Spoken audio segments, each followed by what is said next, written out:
गुरुत्वीय विभव एकांक द्रव्यमान को, तो एकांक द्रव्यमान का मतलब है कि कोई कण है और उसका द्रव्यमान एक है, तो उसी को हम एकांक द्रव्यमान कहेंगे। किसी निर्देश बिंदु से, निर्देश बिंदु का मतलब है कोई भी बिंदु मान लिया गया जहाँ पर, उसको निर्देश बिंदु कह रहे हैं।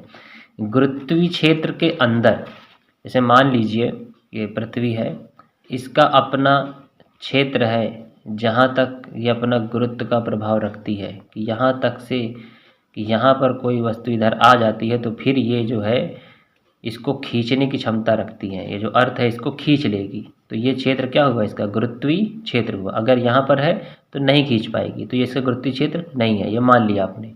तो गुरुत्वीय क्षेत्र का मतलब है कि इसका जहाँ तक खींचने की इसकी जो क्षमता है उसी को गुरुत्वीय क्षेत्र कहेंगे। गुरुत्वीय क्षेत्र के अंदर किसी बिंदु तक लाने में, तो अब यहाँ इसका क्षेत्र है, अब किसी भी बिंदु तक लाने में, मान लीजिए ये बिंदु है या ये बिंदु, किसी बिंदु तक लाने में जितना भी कार्य होता है उसे उस बिंदु का गुरुत्व विभव कहते हैं। तो इसको लाने में, किसी वस्तु को ऊपर से लाने में जितना भी कार्य होगा उसी को गुरुत्व विभव कहा जाएगा।